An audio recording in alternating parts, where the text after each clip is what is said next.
My son sent me a message at 11:42 p.m. It read, "Don't come to our house anymore. We want peace." I looked at the glowing screen in the dark, then at the checkbook sitting on my desk. They wanted peace. I accepted their peace quietly. I did not call. I did not argue. I simply turned off the lights.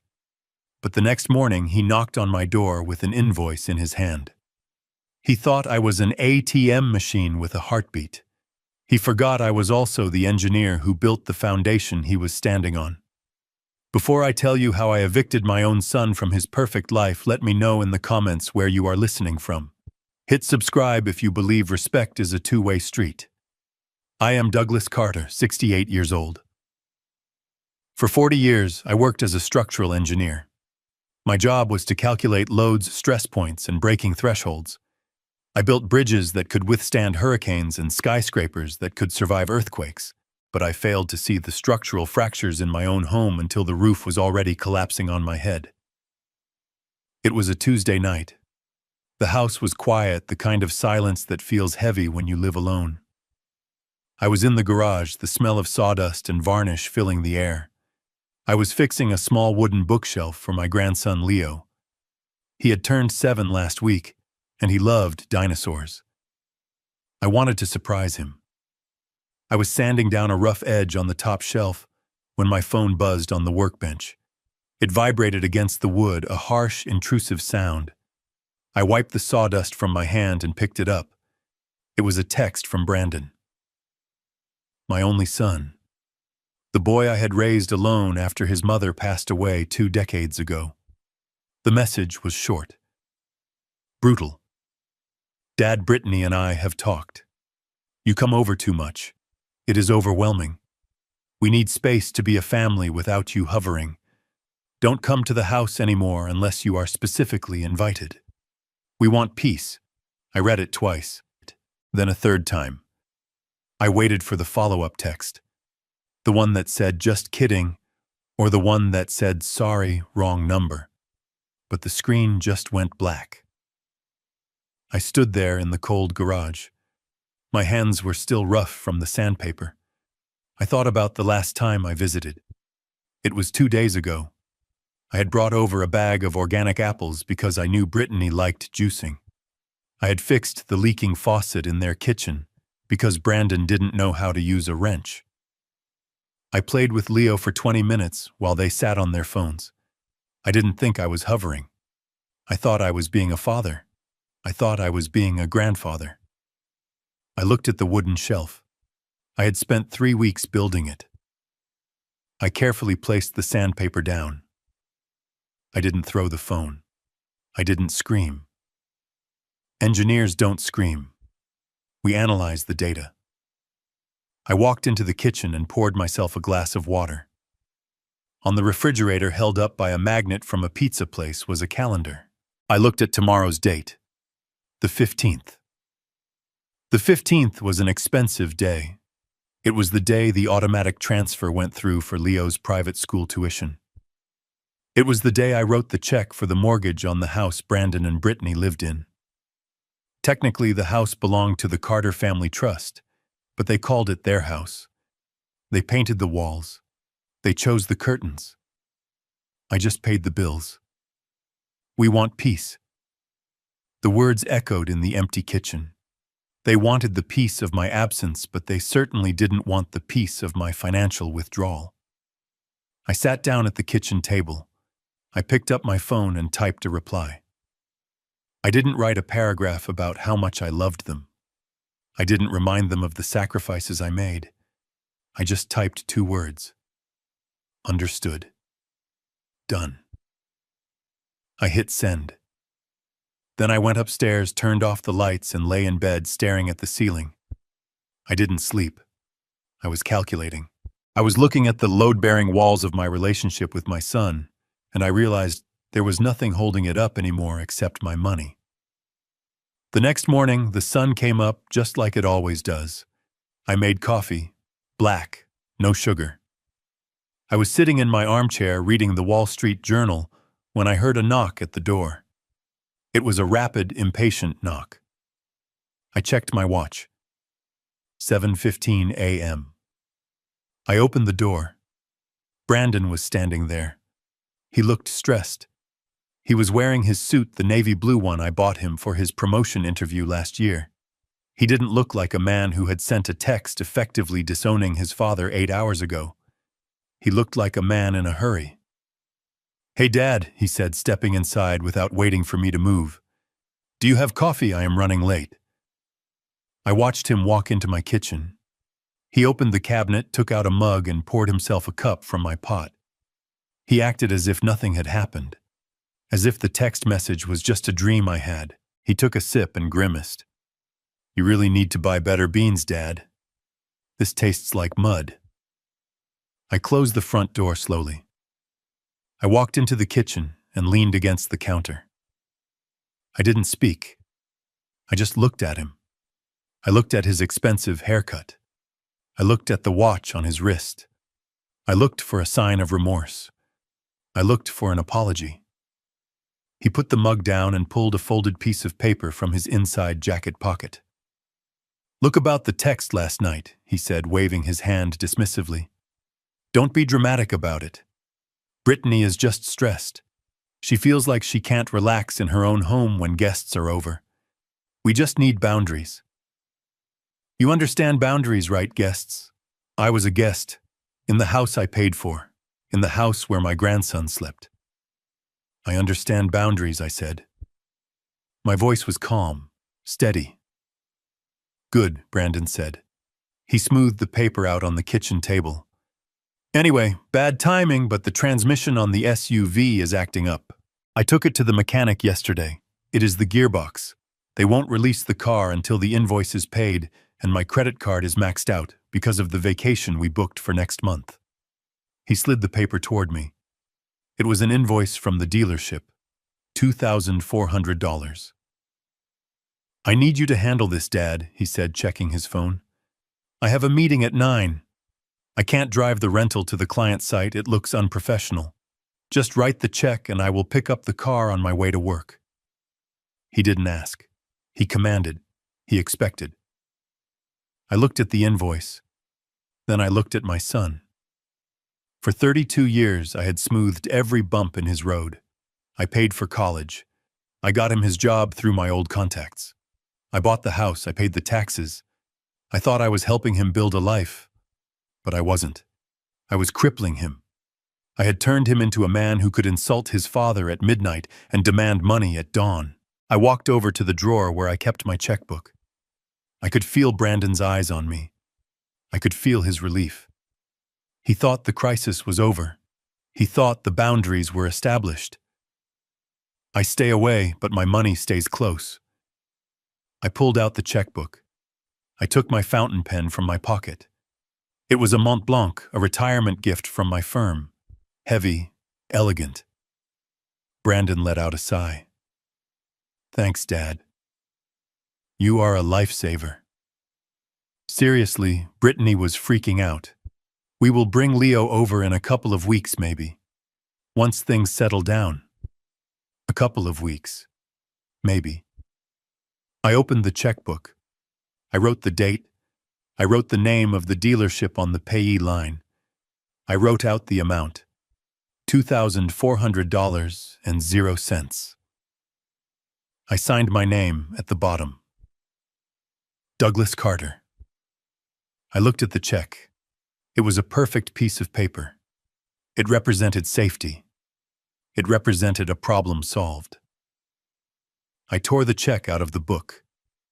The sound was loud in the quiet kitchen. Rip. Brandon reached out his hand. He was already moving toward the door.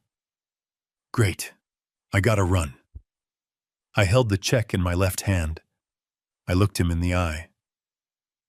"You said you wanted peace, Brandon." "Yeah, Dad, I know. Let's not rehash it. Just give me the check." I smiled. It wasn't a warm smile. It was the smile of an engineer who finally found the source of the structural failure. "Peace is expensive, son," I said. Then with 2 slow, deliberate movements, I tore the check in half. Then I put the halves together and tore them again. Brandon froze. His hand was still outstretched, hovering in the air. His mouth opened, but no sound came out. He looked at the confetti of blue paper falling from my fingers onto the linoleum floor. "Dad," he whispered, "what are you doing?" "I am respecting your boundaries," I said. "You want to be a separate family. You want to be independent. You want distance. I am giving you all of that." "Are you crazy?" he shouted, his face turning red. "I need my car." "I have a meeting that is a problem for the man who owns the car," I said. "And since you want to be the man of your own house, you are the man who pays for his own transmission." "You are punishing me," he spat out. "This is petty. This is childish. Just because we asked for some privacy," I said. "I am not punishing you. I am retiring. I am retiring from the job of being your bank." I pointed to the door. "Get out of my house, Brandon." He stood there for a moment, his fists clenched. He looked at the torn paper on the floor, then back at me. He saw something in my eyes he had never seen before. He saw the end of the line. "Fine," he sneered. "Be a bitter old man. See if we ever invite you over again. You are not going to see Leo until you apologize for this." He turned and stormed out. He slammed the front door so hard the windows rattled. I stood in the kitchen. The silence returned. But this time it didn't feel heavy. It felt clean. It felt like the dust settling after a controlled demolition. I looked at the calendar again. The 15th. I picked up my phone. I didn't call Brandon. I dialed a number I hadn't called in months. Sylvia Ross, attorney at law. She answered on the second ring. "Douglas, is everything okay?" "It is 7:30 in the morning." "Everything is fine, Sylvia," I said. "I need an appointment. Today. I need to make some changes to the family trust, specifically regarding the residency clause for the property on Oak Creek Drive." There was a pause on the other end. Sylvia was smart. She knew what that meant. "Are you sure, Doug?" she asked softly. "Once we start this process, it is hard to stop." I looked at the torn check on the floor. "I am sure," I said. "They wanted peace, Sylvia.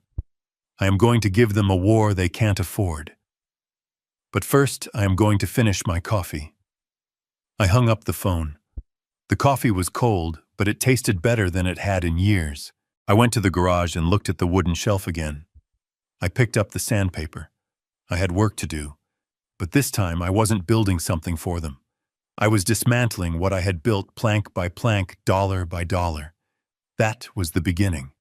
I didn't know it yet, but I had just lit a fuse that would blow up my entire family. And the explosion was going to be spectacular. The drive to downtown Seattle was a blur of gray concrete and rain. I did not turn on the radio. My mind was already rehearsing the conversation, structuring the arguments like I was preparing for a courtroom defense. I parked my old sedan in the underground garage of the Glass Tower, where Sylvia Ross managed the estates of the city's quiet millionaires. I was one of them, though my son seemed to have forgotten that detail. He looked at my worn-out shoes and saw poverty. He never looked at the bank statements to see the power. Sylvia did not hug me when I walked into her corner office. She knew me better than that. She saw the set of my jaw and the folder tucked under my arm. She simply gestured to the leather chair opposite her mahogany desk and pressed a button on her intercom to hold all calls. Sylvia and I went back 30 years. She had handled my wife's probate. She had set up the Carter Family Trust. She was the only person on earth who knew exactly how much I was worth down to the last cent. I sat down and placed the torn pieces of the check on her pristine desk. They were the only chaotic element in the room. "I am activating Clause 14B, I said. Sylvia paused. Her hand hovered over her laptop. She looked at the torn paper, then up at me over the rim of her reading glasses. Her eyes were sharp, analytical. "Clause 14B. she repeated slowly. The harmony and respect clause. Douglas, we wrote that in as a nuclear option. We never intended for you to actually use it. It gives the trustee absolute power to revoke beneficiary privileges based on conduct detrimental to the family unit. If you pull that lever, there is no going back. It is a declaration of war. I leaned forward. I did not raise my voice. They declared war first, Sylvia. They just didn't think I had any ammunition. Open the file. I want to see the ledger. I want to see every dime I have spent on Brandon and Brittany in the last 5 years. Sylvia typed a few commands. The printer in the corner hummed to life. While it worked, she turned her screen toward me. It is ugly, Doug, she warned. I have been trying to tell you this for years, but you always waved me off. You called it helping. I called it hemorrhaging. I looked at the spreadsheet. The numbers were staggering. It wasn't just the mortgage on the house on Oak Creek Drive. It was the property taxes, the insurance, the homeowners association fees. Then there were the supplemental transfers. $5,000 here for a credit card bill. $3,000 there for a vacation they couldn't afford. The private school tuition for Leo paid directly from my investment dividends. I ran my finger down the column. The total for the last fiscal year alone was over $120,000. That was more than I spent on myself in a decade. I looked at the line item for the house. The house was the centerpiece of their arrogance. Who holds the deed? Sylvia, I asked, though I knew the answer. I needed to hear it. I needed to hear the legal reality out loud. The Carter Family Trust holds the deed, she said, her voice crisp and professional. Brandon and Brittany are classified as resident beneficiaries. They have the right of occupancy solely at the discretion of the trustee. That is you. They do not own a single brick of that house.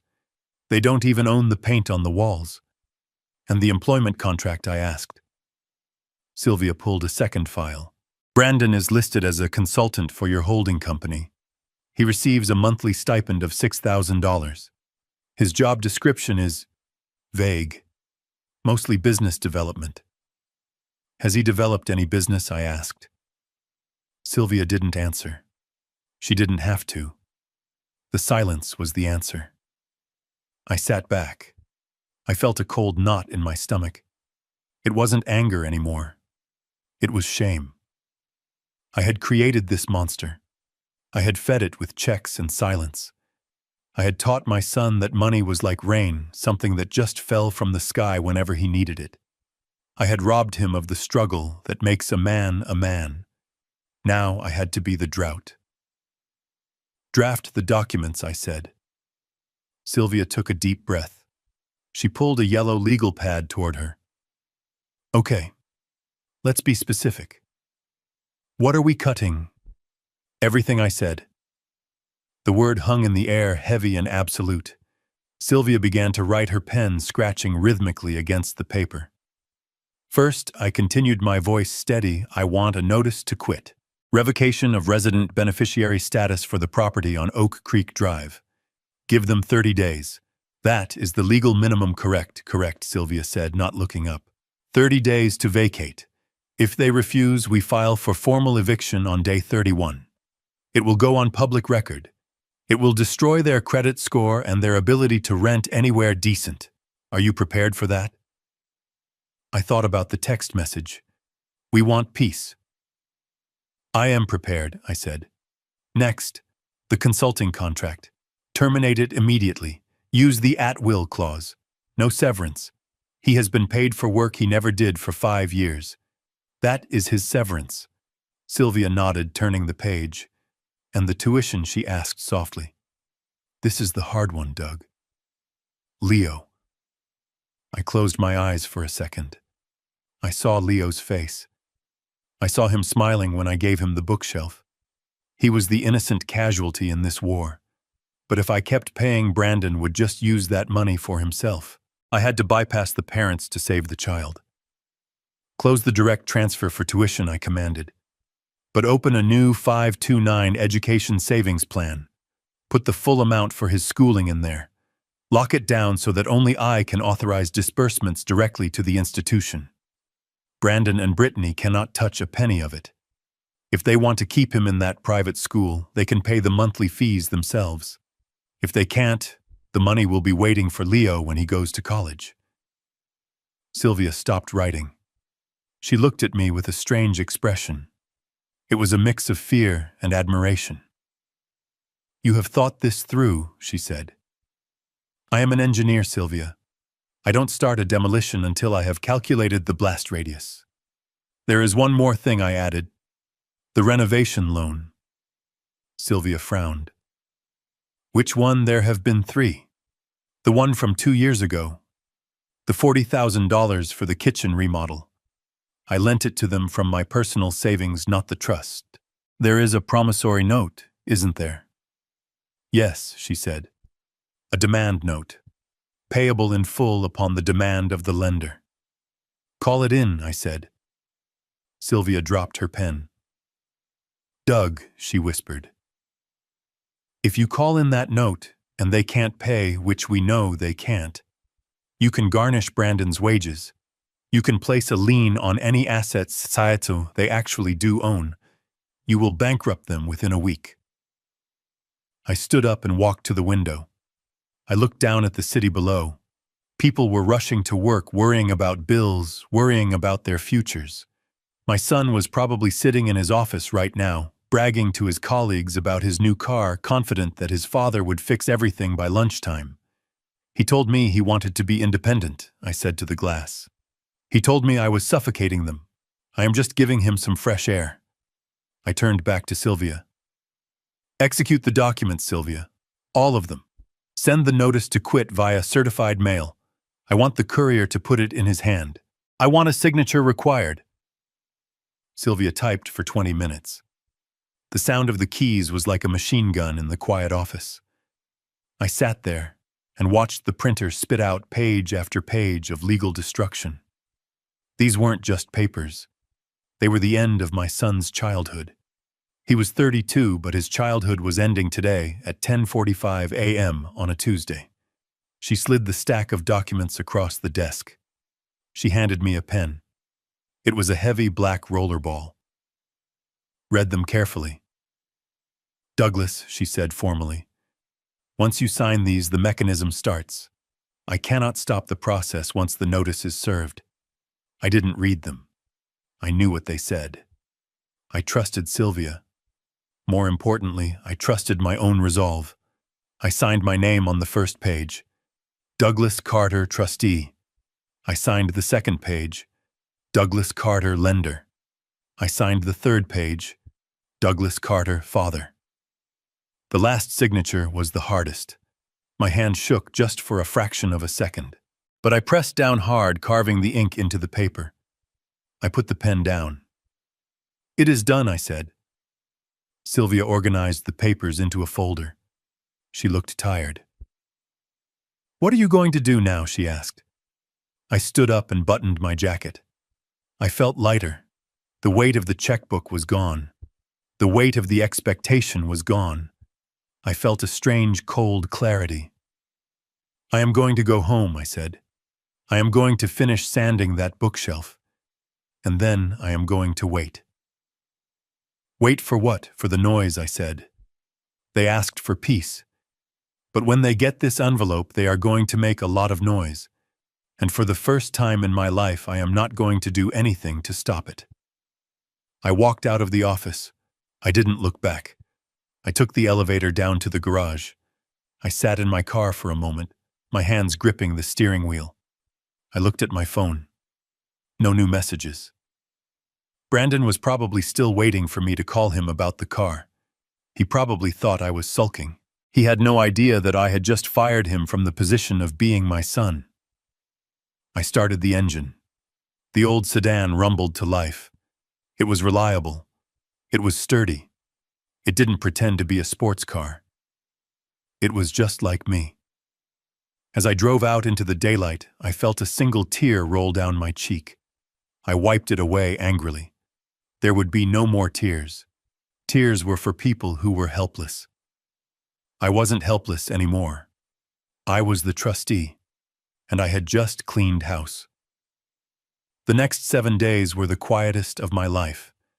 For the first time in 20 years, my phone did not ring with an emergency.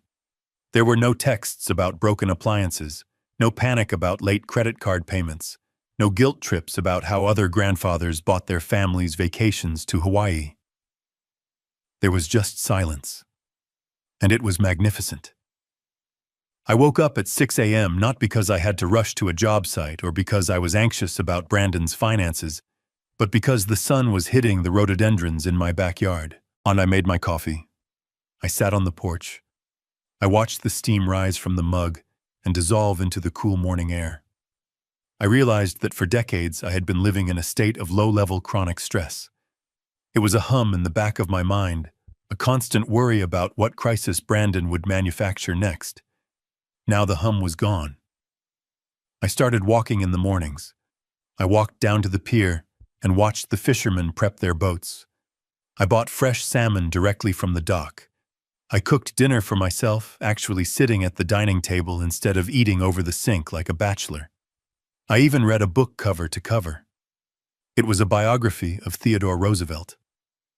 I read a line that stuck with me: do what you can with what you have where you are. I felt like Teddy would have approved of what I was doing. I was doing what I could to save my dignity. Meanwhile, on the other side of town, I knew the silence meant something entirely different. To Brandon and Brittany, my silence was a tactic. They thought I was pouting. They thought I was sitting in the dark, regretting the torn check, waiting for permission to apologize. They were probably telling their friends that I was having a senile episode. They had no idea that the notice to quit was currently sitting in a mail sorting facility, making its way toward their front door like a slow-moving torpedo. It was Friday afternoon when the silence finally broke. I was in the living room organizing my old vinyl records. I had just put a Dave Brubeck jazz album on the turntable when the phone rang. The screen flashed a picture of Leo. My heart jumped for a second, thinking it was my grandson. But then I saw the name underneath. Brittany. I let it ring 3 times. I lowered the volume on the record player, but I didn't turn it off. I wanted the background music. It kept me calm. It reminded me that this was my house and I was in control. I slid my finger across the screen. "Hello," I said. "Hi, Dad." Brittany's voice was high-pitched, practically vibrating with forced cheerfulness. It was the voice she used when she wanted something expensive. It was the voice of a predator disguised as a cheerleader. "Hello, Brittany." I didn't ask how she was. I didn't ask about Brandon. I just waited. "So we haven't heard from you all week," she continued, breezing past the awkwardness. "We were getting a little worried. You know, with your blood pressure and everything. We just wanted to make sure you were okay." "I am fine," I said. "My blood pressure has actually been excellent this week." "Oh, that is good. That is so good.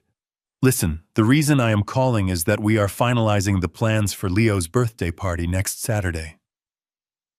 Can you believe he is going to be 8? Time flies, right?" She paused, waiting for me to coo and get sentimental. I remained silent. Anyway, she pressed on the cheerfulness, straining a bit at the edges. "We decided to go with a space theme this year. We rented out the Galaxy Zone at the mall. You know, the one with the laser tag and the arcade. It is going to be amazing. All his friends from private school are coming." "That sounds nice for him," I said. "Right, so here is the thing. The deposit is due today, and the catering bill has to be paid up front. Since you usually handle the birthday budget as your gift to Leo, I just wanted to make sure you were sending the transfer today. We were thinking $5,000 this year. The venue is a bit more exclusive, and we want to get him that new gaming console he has been asking for. $5,000. She asked for it as casually as if she were asking for a cup of sugar. She had completely ignored the fact that 3 days ago I had kicked her husband out of my house. She assumed the peace they wanted didn't extend to my wallet. She assumed the Bank of Dad was still open for business, despite the earlier robbery attempt. I took a sip of my tea. It was Earl Grey. Hot. Soothing. I have already taken care of Leo's gift, I said calmly. There was a pause. I could hear her tapping on a keyboard in the background. She was checking their joint bank account online. Oh, she said, her voice dropping an octave. I am looking at the Wells Fargo account right now, Dad. I don't see a transfer. Did you send it to Brandon's personal account? You know, we use the joint one for household expenses. I didn't send it to Brandon's account, I said. And I didn't send it to the joint account. Her typing stopped. What do you mean? Did you send a check? You know the mail is slow, Dad. We need to pay the venue by 5 o'clock today, or we lose the reservation. I didn't send a check either, I said. Brittany's patience snapped. The cheerleader mask fell off, revealing the entitled manager underneath. Okay. Douglas, stop playing games. Where's the money you promised Leo a good birthday? Are you really going to punish an 8-year-old boy because you had a little argument with Brandon? That is low even for you. I leaned back in my armchair. The Dave Brubeck saxophone solo was reaching a crescendo. I am not punishing Leo, I said. I have given him the most valuable gift I could possibly give. I put $10,000 into a 529 education savings plan in his name this morning. Silence. Absolute stunned silence. What? She asked, her voice flat. A 529 plan, I repeated, enunciating clearly. It is a tax-advantaged investment account for future education costs. The money is locked. It grows with compound interest until he turns 18. It can only be used for college tuition books or vocational training. But that doesn't help us now, she shrieked. Her voice cracked, revealing the desperation underneath. We need the money for the party. We already invited everyone. We promised Leo the party. Then you should pay for the party, I said. You and Brandon have jobs. You are parents. Parents pay for parties. Grandparents contribute to futures. You can't do this, she yelled. We don't have $5,000 lying around. We spent our liquidity on the down payment for other things. You have to undo it. Take the money out of that stupid fund and transfer it to us. Now I cannot do that. Brittany, I said, my voice hardening. The fund is irrevocable. Even if I wanted to take it back, there would be massive penalties. But I don't want to take it back. For the first time, I know exactly where my money is going. It is going to Leo. Not to a party planner. Not to a car dealership. Not to your closet. It is going to the boy. You are ruining everything, she screamed. You are a selfish, bitter old man. I am going to tell Leo that his grandfather didn't care enough to give him a party. I am going to tell him you ruined his birthday. You can tell him whatever you like, I said. But when he is 18 and looking at a debt-free degree, he will know who actually cared about him. I am going to put Brandon on the phone, she threatened. He can't afford to talk to me right now, I said. He should probably save his minutes for job hunting. What is that supposed to mean? She snapped. It means, Brittany, that the party is over, in every sense of the word. I hung up. I didn't just press the end call button. I placed the phone face down on the table with a sense of finality. My heart was beating a little faster, but it wasn't from fear. It was from adrenaline. It was the rush of a man who finally stood his ground. I picked up my tea again. My hand was steady. $10,000. It was double what they had asked for. But it was safe. It was beyond their reach. They couldn't spend it on sushi dinners or designer handbags. It was a fortress of cash built around my grandson's future, and they didn't have the key. I imagined the scene in their house right now. Brittany throwing her phone. Brandon pacing the floor, running his hands through his hair. They were scrambling. They were realizing that the safety net they had bounced on for a decade had suddenly vanished. They would have to cancel the fancy venue. They would have to have the party in the backyard with homemade cake. It would be a tragedy for their social image, but it would probably be a better party for an 8-year-old boy. But the real storm hadn't even hit them yet. They were panicking about a $5,000 party bill. They had no idea that on Monday morning, the courier would arrive with the notice to quit. They were worried about losing a deposit on a bouncy castle. They didn't know they were about to lose the house itself. I took a deep breath and smelled the old paper of my record sleeves and the fresh scent of the tea. This was what freedom tasted like. It tasted like saying no. I picked up the biography of Teddy Roosevelt again. I turned the page. I had a whole weekend of peace ahead of me before the real war started on Monday. And for the first time in years, I was looking forward to the fight. Because this time I knew I was going to win. Saturday arrived with the kind of aggressive sunshine that real estate agents pray for. It was the perfect lighting for a lie. While I was sitting on my porch 5 miles away reading a book and drinking cheap coffee, my son and his wife were hosting the social event of the season in the backyard I had paid for. I wasn't invited, of course. I was the ghost at the feast, the invisible financier, whose existence was necessary for the checks to clear, but whose presence was considered a social liability. But I didn't need to be there to know exactly what was happening. I knew the layout of that house. I knew the acoustics of the patio. And thanks to the security system I had installed and paid the monthly subscription for, I could have watched the whole thing on my iPad. But I didn't watch. I didn't need to see the pixels to know the script. I knew my son. I knew his wife. And I knew that pride always swells to its maximum size right before the puncture. The backyard of the Oak Creek Drive house was designed for envy. That was the instruction Brittany had given the landscape architect 3 years ago. She didn't want a garden. She wanted a statement. The hydrangeas were blue and massive, chemically treated to be perfect. The lawn was manicured to within a millimeter of its life. And in the center of it all stood Brandon, wearing a novelty apron that said, "The Grill Father flipping Wagyu burgers" on a $3,000 Viking grill that he had used exactly twice. He was playing the role of the benevolent patriarch. He was laughing too loud at jokes that weren't funny, holding a craft beer he didn't actually like, and acting like a man who had conquered the world. Brittany was holding court near the fire pit. She was wearing a white linen dress that probably cost more than my first car. She was surrounded by her squadron of friends, women who all looked vaguely similar, with the same expensive highlights and the same judgmental eyes. There was Tiffany, whose husband was in hedge funds, and Jessica, who ran a boutique that never seemed to sell any clothes. They were sipping mimosas made with the champagne I had bought for New Year's Eve but never got to drink. I can imagine Brittany's voice perfectly. It has a specific pitch when she is bragging, a sort of melodic, breathless quality that is designed to make other people feel small. "We are thinking of expanding the patio next spring," she was saying, gesturing vaguely at the perfectly good flagstone beneath her feet.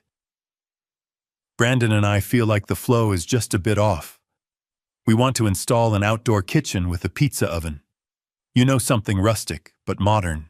We might have to take out that old oak tree to make room, but honestly, it drops too many leaves anyway." The old oak tree. The one I planted with my late wife 30 years ago. The one Brandon used to climb when he was 6. To Brittany, it was just a debris generator that was blocking her pizza oven. Tiffany nodded sympathetically, taking a sip of her drink. "That sounds amazing, Britt. Renovations are such a headache, though. We just finished the pool house and I thought I was going to lose my mind." "Oh, I know," Brittany laughed, tossing her hair back. "But Brandon is so good at managing the contractors. He is very particular. He demands the best. We are actually thinking about buying a vacation property in Aspen, too. Just something small for the winter ski season. We need a getaway. The stress of managing all these assets is real, you know." She sighed, a heavy, dramatic sigh that was meant to solicit pity for the burden of being so wealthy. Jessica chimed in, leaning forward. "Speaking of stress, where is Brandon's dad? I thought he usually comes to these things." "He is usually hovering." Brittany rolled her eyes. The gesture was practiced. It was a performance of long-suffering patience. "Oh, Douglas." We finally had to set some boundaries. It was getting to be too much. He is sweet, I guess, in his own way. But he is just so needy. He shows up unannounced, he critiques our parenting, he tries to fix things that aren't broken. We had to tell him that we need our space. We are focusing on our nuclear family right now. It is healthier this way. Good for you, Tiffany said. Toxic family members can be such a drain. You have to protect your peace. Exactly, Brittany said, raising her glass. To peace. And to not having to listen to stories about bridge construction for 3 hours. They all laughed. It was a cruel tinkling sound that floated over the fence and into the neighbor's yard. They toasted to my absence. They toasted to the freedom of spending my money. Without having to look at my face, Brandon looked over from the grill and smiled at them. He didn't hear the insult, or maybe he did, and chose to ignore it. He was busy living the fantasy. In his mind, he was the king of this castle. He was the provider. He was the man who made all this possible. He had conveniently forgotten that the meat he was cooking, the propane in the tank, and the ground he was standing on were all subsidized by the old man they were mocking. The party was reaching its peak. The music was a curated playlist of soft yacht rock. The smell of expensive beef and charcoal filled the air. Everything was perfect. Everything was under control. And then the sound of reality arrived. It wasn't a subtle sound. It was the distinct heavy rumble of a diesel engine. A large white truck with purple and orange lettering pulled up to the curb, blocking the driveway. The air brakes hissed loudly, cutting through the soft melody of the music. A FedEx delivery driver jumped out. He wasn't wearing linen. He was wearing shorts and a uniform soaked in sweat. He walked briskly up the driveway, holding a flat, rigid cardboard envelope, the kind that screams legal documents. Brandon looked up from the grill. He frowned. He wasn't expecting a package. He wiped his hands on his apron and walked toward the gate. He tried to look casual, but there is always a low-level anxiety in people who live beyond their means when an unexpected visitor arrives. He met the driver at the edge of the patio. "Brandon Carter," the driver asked, looking at his handheld scanner. "Yeah, that is me," Brandon said. "Can you keep it down?" "We have guests." "Sign here," the driver said, unbothered by the social atmosphere. "Priority overnight. Signature required." Brandon scribbled his name on the screen. The driver handed him the envelope. It was heavy. It was stiff. And it had a red sticker on it that said urgent. Do not bend. The driver turned and walked away. The truck rumbled again, shifted gears, and drove off, leaving a cloud of exhaust that drifted over the manicured lawn. Brandon stood there holding the envelope. He should have put it inside. He should have waited until the guests left. But curiosity is a dangerous thing, and deep down, fear is even stronger. He looked at the return address. Ross and Associates Attorneys at Law. Sylvia. Brandon's heart must have skipped a beat. He knew Sylvia. He knew she was my lawyer. He probably thought it was the check. He probably thought I had come to my senses, realized I was being petty about the car repair, and sent a cashier's check via lawyer to save face. A smile touched his lips. He thought he had won. He turned his back to the guests, shielding the envelope with his body. He pulled the tab on the side. The cardboard ripped with a sharp zipping sound. He pulled out the documents. There were 3 of them. The first one was not a check. It was a formal letter on thick, cream-colored stationery. At the top, in bold capitalized letters, were 3 words that changed the atmospheric pressure of the entire afternoon. Notice to quit. Brandon blinked. He read it again. He couldn't process the words. Notice to quit, that was something landlords gave to tenants who didn't pay rent. That was something that happened to poor people. That didn't happen to Brandon Carter, the Vice President of Business Development, the owner of the Viking Grill. He read the first paragraph. Dear Mr. Carter, Please be advised that your status as a resident beneficiary of the property located at 2405 Oak Creek Drive is hereby revoked, effective immediately pursuant to Clause 14B of the Carter Family Trust. You are hereby required to vacate the premises and surrender possession of the property to the trustee Douglas Carter within 30 days of the receipt of this notice. Failure to vacate will result in immediate eviction proceedings.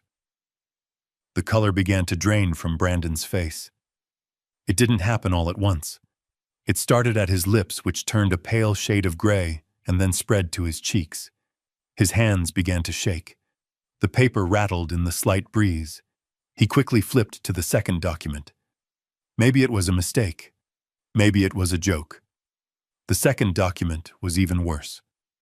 Notice of intent to sell real property. This notice serves to inform you that the property is being listed for sale on the open market. A real estate photographer will be arriving on Monday at 9 a.m. to document the interior and exterior of the home. As the current occupant, you are required by law to maintain the property in show-ready condition and allow access to potential buyers with 24 hours notice. Selling. The word hit him like a physical blow to the stomach. We were selling the house. His house. The house he had just told his friends he was planning to expand. The house where he was currently hosting a party to celebrate his own success. He looked at the third document. It was a copy of the promissory note for the kitchen renovation. $40,000. Stamped in red ink across the front was one word: default. Brandon felt the world tilt. The smell of the burgers suddenly made him nauseous. The laughter of the guests sounded distorted, like he was hearing it underwater. He looked around the yard. He saw Tiffany admiring the hydrangeas. He saw Jessica topping off her mimosa. He saw the illusion he had built, and he saw the bulldozer coming to crush it. 30 days. He didn't have 30 days. He didn't have $30. He had maxed out his credit cards. He had zero savings. He had a pregnant wife who expected a vacation home in Aspen, and he was holding a letter telling him he was about to be homeless.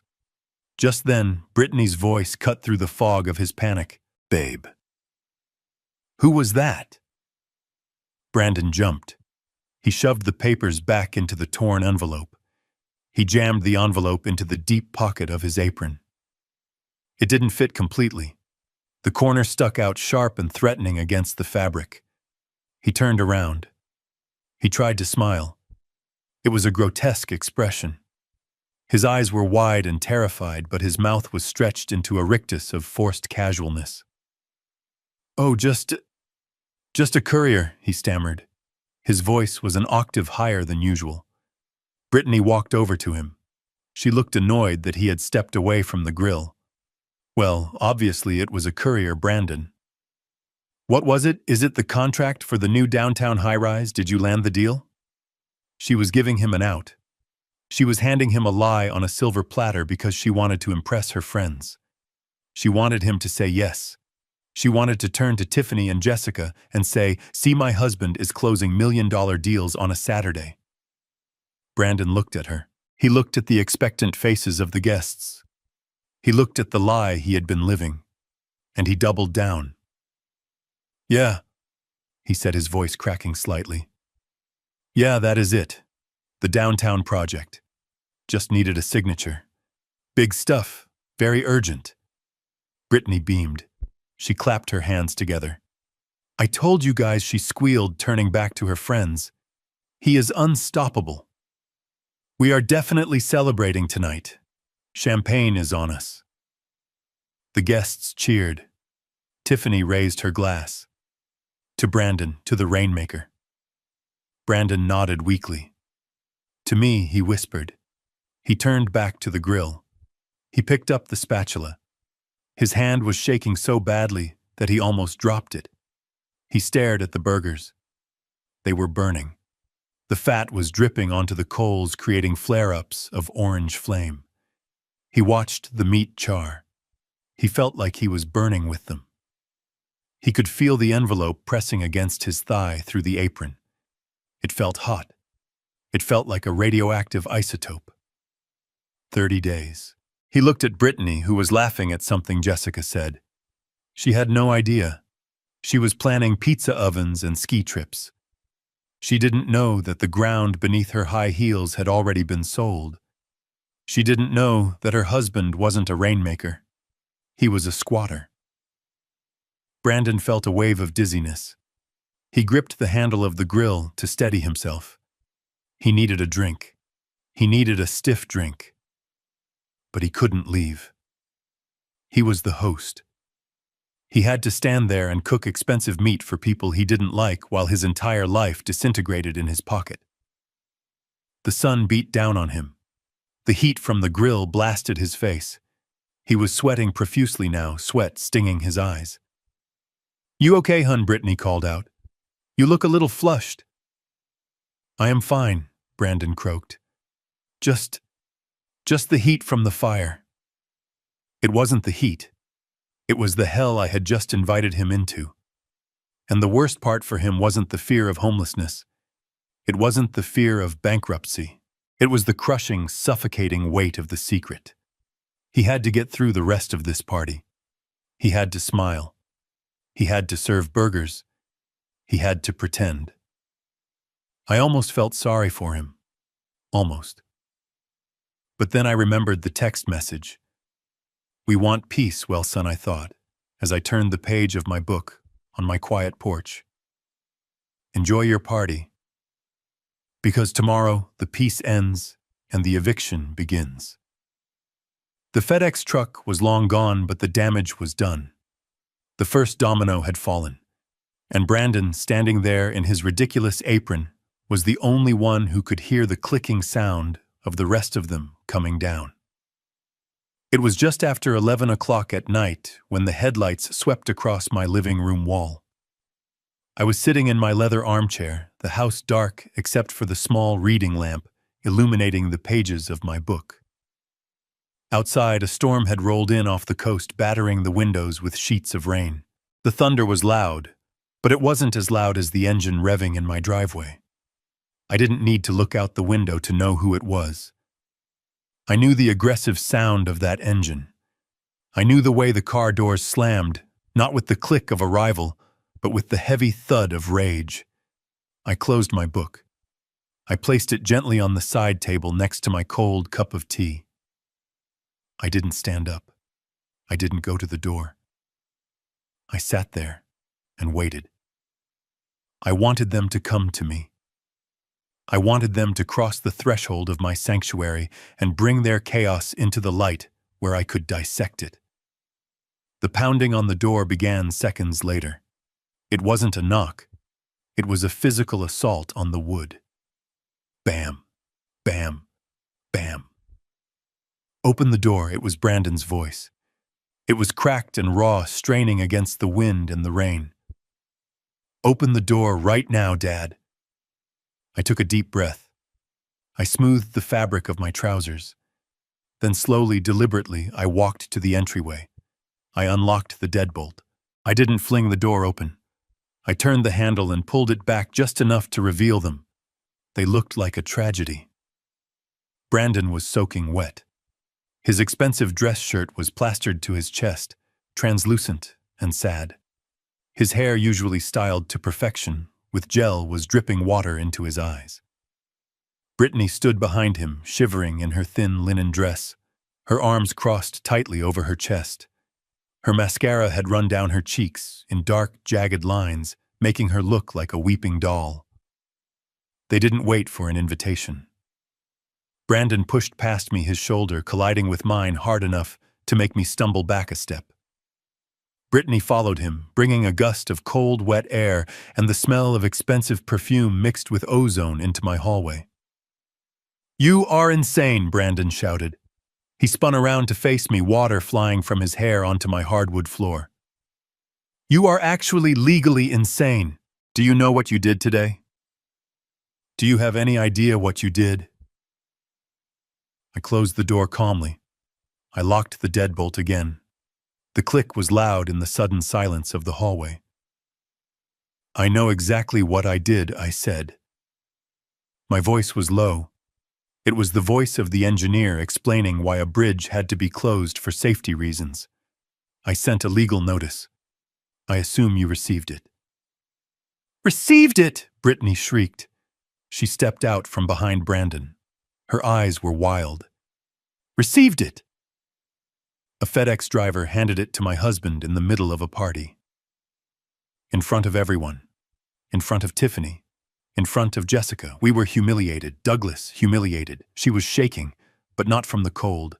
She was shaking with the indignation of a queen who had been asked to pay for her own meal. We had to kick everyone out, Brandon yelled, pacing back and forth in the entryway. His wet shoes squeaked on the floor. We had to make up a lie that I was sick. Do you know how embarrassing that is? I looked like an idiot. And then I opened the envelope and see this. This garbage. He reached into his pocket and pulled out the crumpled, rain-soaked documents. He threw them at me. They fluttered to the floor, wet and pathetic. Notice to quit, he spat the words out. Are you kidding me? You can't evict us, Dad. We are family. You can't treat us like tenants. I looked down at the papers on the floor. I didn't pick them up. I am treating you exactly like tenants, I said. Because that is what you are. Bad tenants. Tenants who destroy property, disrespect the landlord, and refuse to pay rent. It is our house, Brittany screamed. She marched up to me, getting right in my face. I could see the veins throbbing in her neck. How dare you call yourself the landlord? We live there. We made that house a home. I painted the nursery. I chose the backsplash in the kitchen. I planted the hydrangeas that makes it ours. I looked at her. I looked at the delusion in her eyes. She genuinely believed that picking out a color at a hardware store transferred legal ownership of $1 million asset. Brittany, I said, keeping my hands clasped behind my back. Painting a wall does not give you the deed. Choosing a backsplash does not sign the mortgage. You have lived there for 5 years, rent-free. That was a gift, a privilege, and today the privilege expired. You can't do this, Brandon interrupted, his voice shaking. The law won't let you. We have rights. We have squatters' rights or occupancy rights. You can't just throw a family on the street. I almost laughed. Squatters' rights. He was grasping at legal terms he had heard on television. I suggest you read the documents again, I said. I didn't write them. Sylvia Ross wrote them. And you know Sylvia. She doesn't make mistakes. The house is owned by the Carter Family Trust. I am the sole trustee. You are listed as resident beneficiaries. And Clause 14b states clearly that the trustee can revoke residency at any time if the beneficiary's conduct is deemed detrimental to the estate. Detrimental to the estate, Brandon shouted. What did we do? What did we possibly do that is detrimental? We are raising your grandson. We are living normal lives. You demanded money. I didn't owe you, I said. You disrespected me in my own home. You told me to stay away. You told me you wanted peace. Well, Brandon, this is what peace looks like. Peace is me protecting the estate from people who bleed it dry. This is about the car, isn't it? Brittany hissed. She wiped the mascara from her cheek with the back of her hand. This is all because Brandon asked you to pay for the transmission. My God, you are petty. You are a petty, vindictive old man. You are doing this to teach us a lesson. Fine message received. We will pay for the stupid car. Just call the lawyers and cancel the eviction. She looked at me expectantly. She thought it was a negotiation. She thought she could throw a few $1,000s at the problem and make it go away just like they always did. It is not about the car, I said. The car was just the trigger. The gun has been loaded for years. I walked past them into the living room. I needed space. The smell of their entitlement was suffocating me. Where are you going? Brandon yelled, following me. Don't walk away from me. We are not done. I turned around near the fireplace. We are done, Brandon. The notice gives you 30 days. You have 29 left. I suggest you spend less time screaming in my hallway and more time looking for an apartment. You are selling it, he asked, his voice dropping to a whisper. I saw the second notice.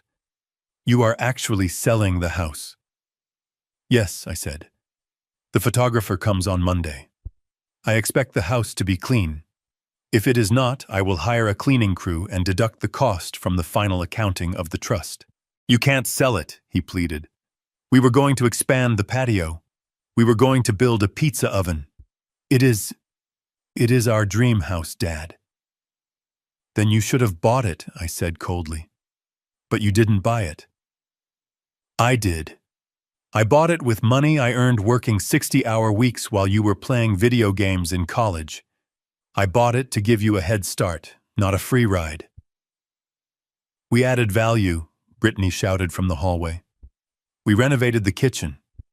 That marble countertop cost $12,000. We put our own money into that. Your own money, I asked. Or the $40,000 I lent you 2 years ago, the loan you never paid back. She went silent.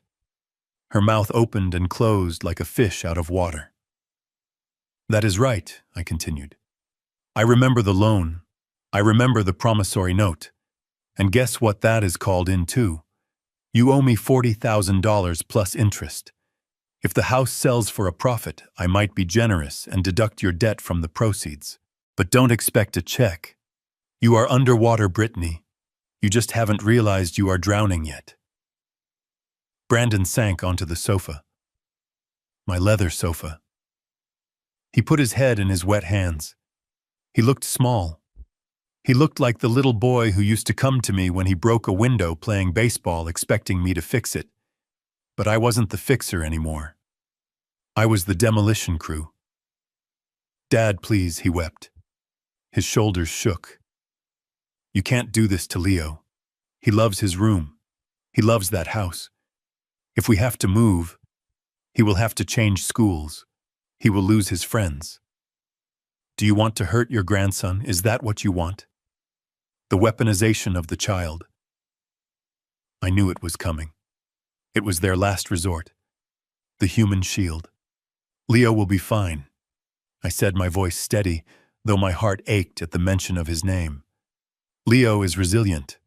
What Leo needs is not a fancy room or a private school he only attends because his grandfather pays for it. What Leo needs is to see his father stand on his own 2 feet. He needs to see his parents struggle and survive instead of just taking and demanding. You are ruining his life, Brittany screamed. She rushed into the room and stood over Brandon, protecting him. You are a monster. You are jealous because we are young and happy, and you are old and alone. That is what this is. You want us to be miserable like you. I looked at them. Young and happy, they were miserable. They were drowning in debt, keeping up appearances for people who didn't care about them, and terrified of a future they hadn't prepared for. I am not miserable, Brittany, I said. I am free. And soon you will be free too, free of the burden of a house you can't afford. Free of the delusion that you are wealthy. It will be hard. It will be painful. But it might just save you. Save us, Brandon looked up. His eyes were red and swollen. You are destroying us. I will lose my job. If I get evicted, if I have a judgment against me. My company does background checks, Dad. I work in finance construction. I can't have a lien on my record. Then you better start packing, I said. Because the clock is ticking. He stood up. The sadness in his eyes vanished, replaced by a cold, hard anger. It was the anger of the entitled man who realizes the world doesn't obey him. Fine, he said. You want a war, you got one. We won't leave. We will fight the eviction. We will squat. We will drag this out in court for months. It takes 6 months to evict a family in this state, Dad. I looked it up. And in the meantime, we won't let you see Leo. Not once. You will never see him again. I nodded slowly. I expected this. You can try, I said. But remember who pays for the lawyers. I have Sylvia Ross. I have the resources to fight this for 10 years. Can you afford a retainer? Can you afford court fees? Or will you have to ask Tiffany and Jessica for a loan? Brandon flinched. And as for Leo, I continued, my voice dropping to a dangerous whisper. If you use that boy as a pawn, if you try to keep him from me, I will petition the court for grandparents' rights. And I will show the judge the financial records. I will show them the instability. I will show them that you are bankrupt and facing homelessness. Who do you think the court will side with, the solvent grandfather with a trust fund, or the unemployed father with a maxed-out credit card? Unemployed, Brandon frowned. I am not unemployed. I looked at him with genuine pity. Check your email on Monday morning, son. What? What did you do? He stepped closer, panic rising in his voice again. I am the silent partner, Brandon, I said. The investor group that backs your firm, that is me. That is my capital. I pulled my funding yesterday. The restructuring starts Monday. He stared at me. The horror was total. He looked like a man who had just watched the ground open up and swallow him whole. You fired me. I didn't fire you, I said. I just stopped paying for your job. There is a difference. If you are as good as you say you are, if you are a real rainmaker, another company will snap you up in a heartbeat. Right. He didn't answer. He knew the truth. He knew he was mediocre. He knew he only had the job because I made a phone call 5 years ago. Get out, I said. They didn't move. Get out of my house, I roared. It was the first time I raised my voice. The sound bounced off the walls, startling them. Brittany grabbed Brandon's arm. Come on, she said, her voice trembling.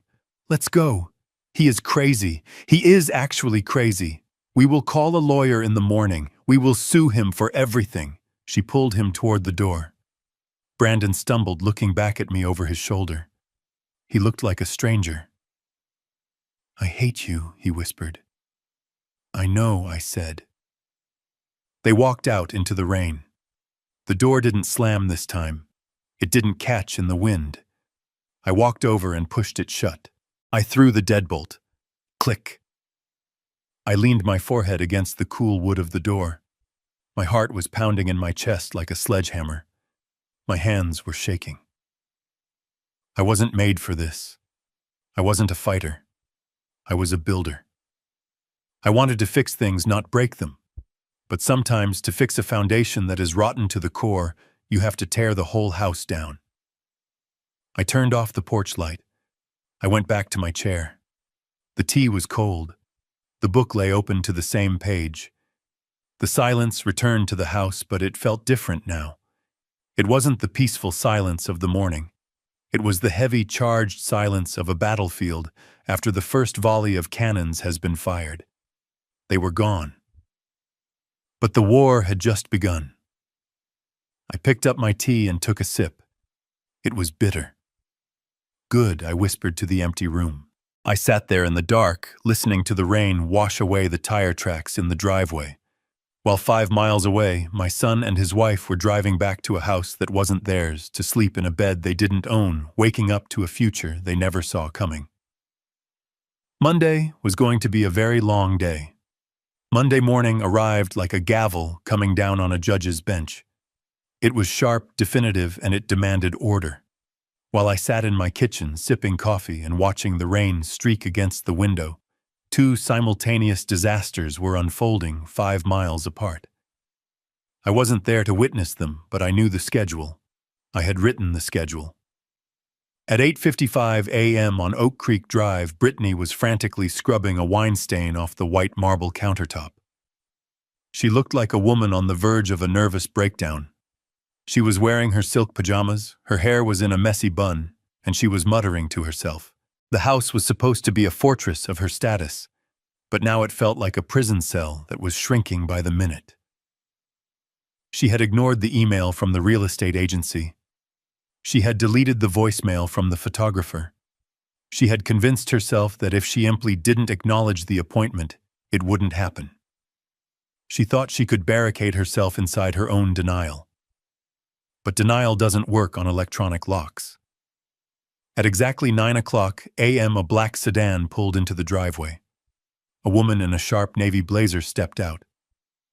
This was not just any real estate agent. This was Courtney, a woman Brittany had known since college.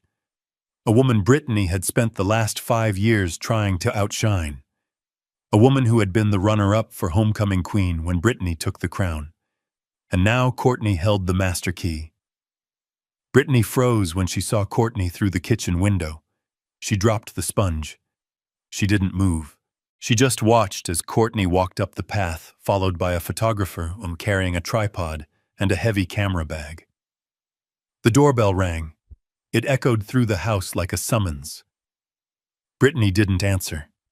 She backed away from the door, holding her breath. Then came the sound of the keypad beep. Beep, beep, beep, click. The front door swung open. "Hello," Courtney's voice floated in cheerful and professional. "Listing agent. We have a scheduled appointment for photography." Brittany rushed into the hallway, pulling her robe tight around her. "You can't come in," she shrieked. "Get out! This is private property." Courtney stopped. She looked Brittany up and down, taking in the stained pajamas, the frantic eyes, the smell of bleach and panic. A slow, pitying smile spread across her face. "Brittany," she said smoothly, "I didn't know you were home.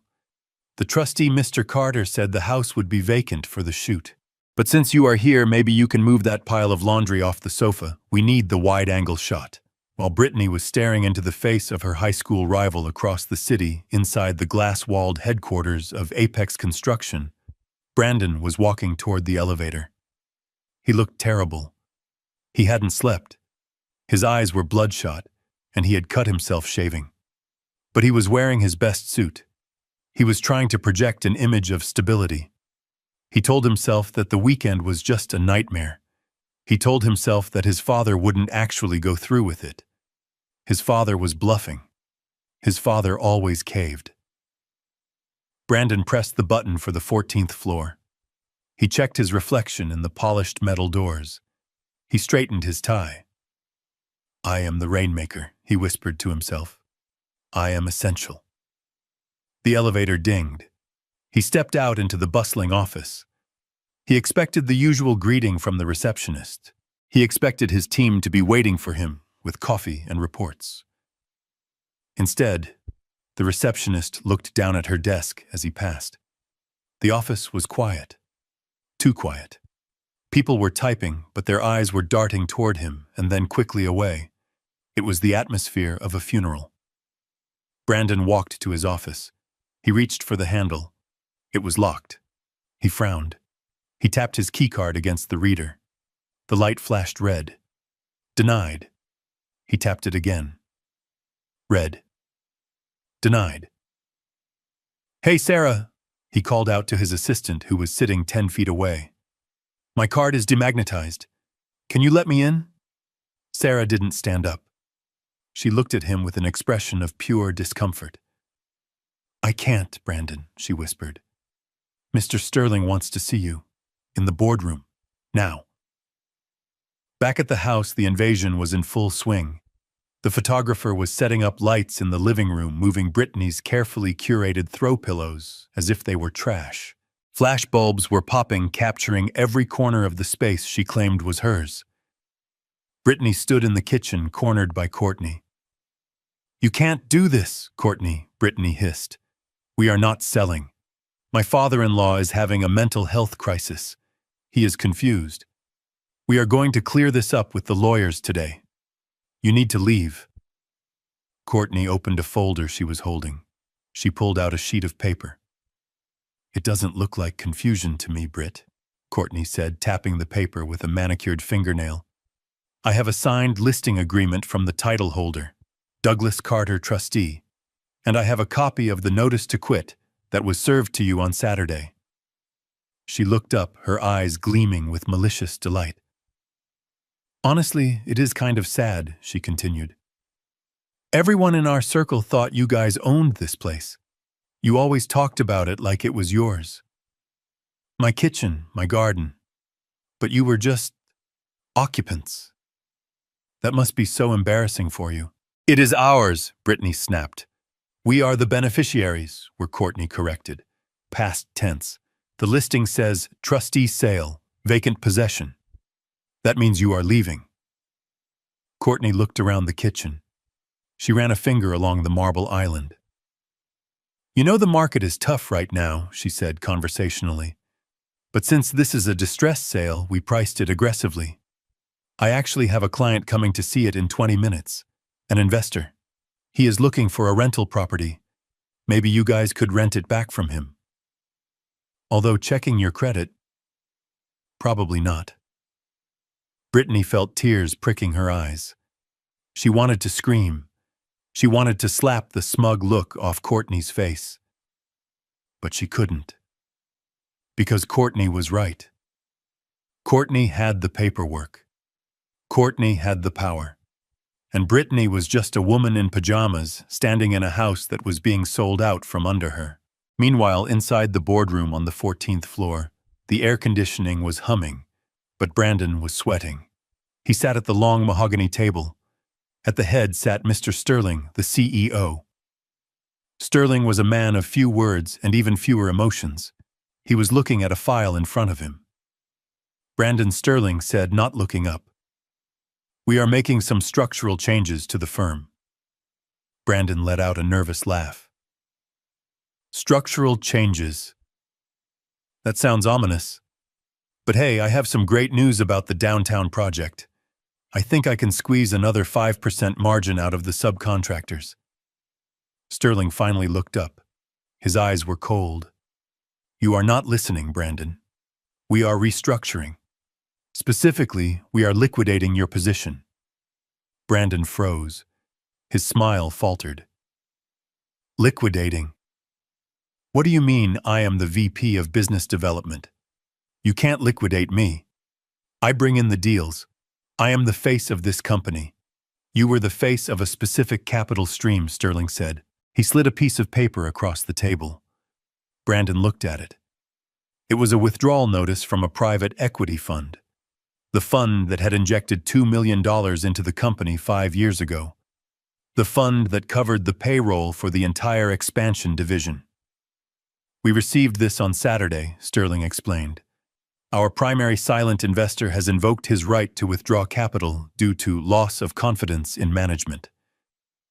Specifically, loss of confidence in you. In me, Brandon stammered. Who is the investor? I will talk to them. I can fix this. I can charm anyone. Who is it? Is it the group from New York? Sterling shook his head. He turned the last page of the document around so Brandon could see the signature at the bottom. It wasn't a corporate stamp. It was a handwritten signature in black ink. A signature Brandon had seen on his report cards, on his college tuition checks, on his car insurance forms. Douglas Carter. Brandon stared at the name. The letters seemed to swim before his eyes. My dad, he whispered. My dad is the investor. He is the majority shareholder of the shell company that backs us, yes, Sterling said. He stipulated 5 years ago that his investment was contingent on your employment. He wanted to give you a chance to prove yourself. And now Brandon asked, his voice barely audible. Sterling closed the file. Now he says the experiment is over. He pulled his funding, Brandon, effective immediately. And without that capital, we cannot support your salary, your expense account, or your department. But I am good at this job, Brandon protested, standing up. I built relationships. Sterling sighed. He took off his glasses and cleaned them. Let's be honest, Brandon. You spent money. You took clients to expensive dinners. You played golf, but the actual engineering, the actual closing that was done by the team, you were a figurehead paid for by your father. And now the check has bounced. Sterling pressed a button on the intercom. Security, please come to the boardroom. Brandon felt his legs give way. He sat back down heavily. He fired me, he murmured. My own father fired me. He didn't fire you, Sterling corrected. He just stopped paying us to keep you. Back on Oak Creek Drive, the doorbell rang again. Courtney checked her watch. Right on time, she chirped. That will be the investor. Brittany, you might want to go upstairs and hide. It is not a good look for the sellers to be present, especially dressed like that. Brittany stood her ground for a second, trembling with rage. Get out, she whispered. Courtney ignored her. She walked to the door and opened it wide. Welcome, come on in. The lighting is fantastic right now. A man walked in. He was wearing a cheap suit and carrying a clipboard. He looked around the entryway with a critical eye. Nice floors, the man said. Are they hardwood or laminate? They are imported oak. Brittany screamed from the kitchen. She couldn't help herself. The man looked at her startled. Oh, I thought the unit was vacant. It will be soon, Courtney assured him. Just ignore her. She is leaving. Brittany watched them walk into the living room. Courtney was pointing out the fireplace, the high ceilings, the crown molding. She was selling Brittany's life piece by piece to a stranger who was looking at it like a piece of meat. And then the ultimate violation happened. Let's look at the master bedroom, Courtney said, leading the man toward the stairs. It has a walk-in closet that is to die for. No, Brittany yelled, running to the bottom of the stairs. You can't go up there. My underwear is on the floor. My bed is unmade. Courtney stopped on the third step. She looked down at Brittany. Her expression wasn't malicious anymore. It was cold. It was the face of reality. Then you should have cleaned it up, Courtney said. But since you didn't, we are going to look anyway. Because you don't get to dictate the terms anymore, Brittany. You are just a guest who overstayed her welcome. She turned and walked up the stairs. The man followed her. Brittany heard their footsteps on the carpet. She heard the door to her sanctuary creak open. She heard the man say, Wow, it smells a bit musty in here, doesn't it? Brittany collapsed onto the bottom step. She buried her face in her knees. She listened to the camera shutter clicking upstairs, capturing the mess of her life for the whole world to see on the internet. At the exact same moment, 2 security guards walked into the boardroom at Apex Construction. Mr. Carter, one of them said, holding out a cardboard box. We have cleared your desk. Personal items only. Company laptop and phone have been retained. Brandon looked at the box. It was small. Inside there was a framed photo of him and Brittany in Aspen. A stress ball. A half-empty bottle of cologne. 5 years of his career reduced to a box that weighed less than 5 pounds. You can't do this, Brandon said weakly. I need to call my dad. You can call him from the lobby, Sterling said, standing up. Please escort Mr. Carter out of the building and take his access badge. One guard stepped forward and unclipped the badge from Brandon's belt. It was a swift, professional motion. Brandon felt a tug at his waist, and then he was untethered. He was no longer vice president. He was just a guy in a suit with a box. He stood up. He walked to the door. He looked back at Sterling. Tell him he is ruining my life. Sterling looked at his paperwork. He didn't look up. I think that is the message he sent you, Brandon. Brandon walked out into the hallway. The walk to the elevator felt like a death march. People were watching. They whispered. They knew. The office grapevine traveled faster than light. The prince had fallen. The safety net was gone. The elevator ride down took 30 seconds. 30 seconds to descend 14 floors. 30 seconds to go from the top of the world to the street. When the doors opened in the lobby, the glare of the outside world hit him. It was still raining. He didn't have an umbrella. He walked out onto the sidewalk. The rain soaked his suit immediately. It ruined his hair. It ran down his neck. He stood on the corner clutching his cardboard box. He pulled out his phone. He dialed my number. I was sitting in my kitchen. I saw the name Brandon flash on the screen. I didn't answer. I let it ring. I watched the rain fall on my garden. I thought about the first time I taught Brandon to ride a bike. I let go of the seat and he wobbled. He was terrified. He screamed for me to hold him. But I knew that if I held him, he would never learn to balance. So I watched him fall. He scraped his knee. He cried. But the next day, he rode. This was a much harder fall, and the scrape would be much deeper.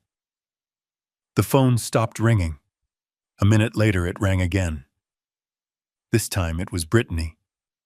I didn't answer that either. I imagined them. Brandon on the street corner, wet and fired. Brittany on the stairs, humiliated and exposed. The two halves of their perfect world had shattered simultaneously. I took a sip of my coffee. It was still warm. I picked up my pen and my notepad. I had a list of things to do. Cancel the car insurance. Cancel the country club membership. I drew a line through Apex Investment. I drew a line through house showing. 2 down, 3 to go. And I wasn't doing this out of hate. I was doing it out of necessity. I was performing surgery, and surgery always involves blood. I looked at the phone one last time. "Welcome to the real world, kids," I whispered. Then I turned off the ringer, picked up my book, and went back to reading. The silence in my house was absolute. And for the first time in a long time, it felt like justice. The conference room at Ross & Associates was designed to intimidate. It was situated on the 42nd floor with floor-to-ceiling windows that offered a panoramic view of the city I had helped build. But inside the room, the atmosphere was airless. The air conditioning hummed with a low, menacing vibration. The mahogany table was long and polished to a mirror finish, reflecting the distorted faces of the people sitting around it. On one side sat my son Brandon and his wife Brittany. They looked like they had aged 10 years in 48 hours. Brandon was wearing a suit that looked slightly wrinkled. The collar of his shirt unbuttoned, his tie loose. He wouldn't look at me. He stared at his hands, which were clasped tightly on the table, the knuckles white. Brittany was wearing oversized sunglasses even though we were indoors. She sat with her arms crossed, radiating a mixture of fury and terror. Next to them sat their lawyer, a man named Mr. Henderson. I knew Henderson by reputation. He was a strip mall attorney who specialized in personal injury and loud, empty threats. He was cheap, which told me everything I needed to know about their current financial situation. On the other side sat Sylvia Ross and me. Sylvia was the picture of lethal elegance. She had a single thick black binder in front of her. She didn't open it. She just rested her hand on it, calm and possessive. I sat next to her, silent, watching the storm clouds gather over the city skyline. Henderson cleared his throat. It was a nervous sound.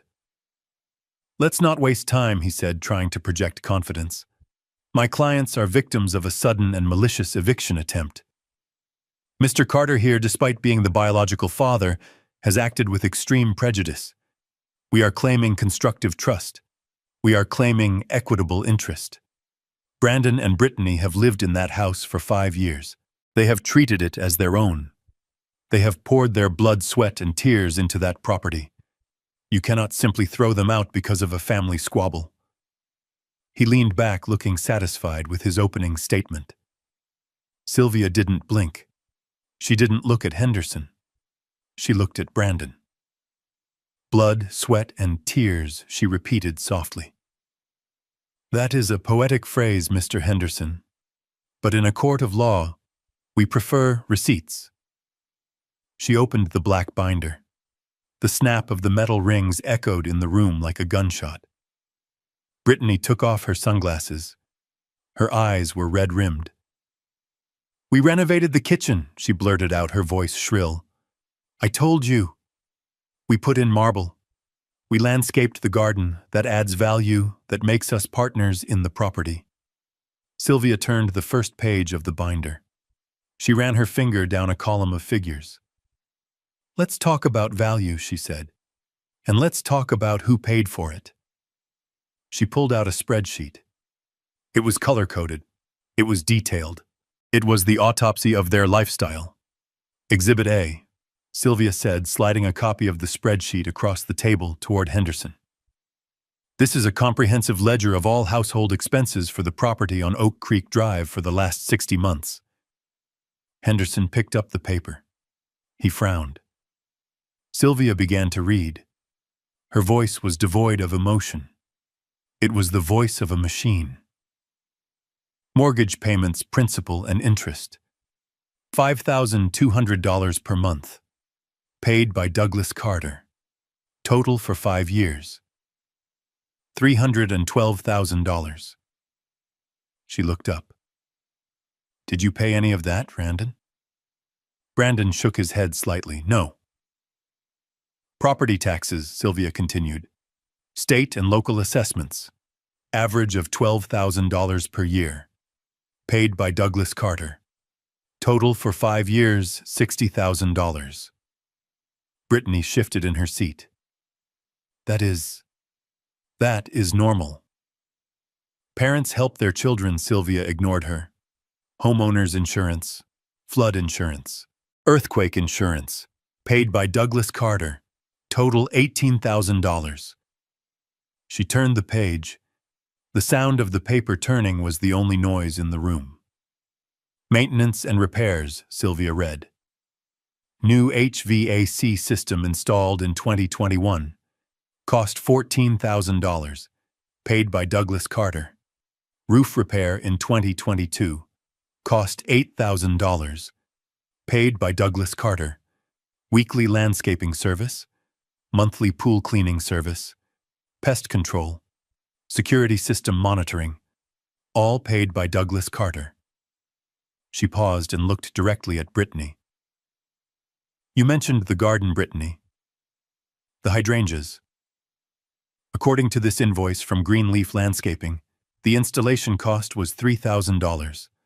The check was signed by Douglas Carter. You didn't plant them.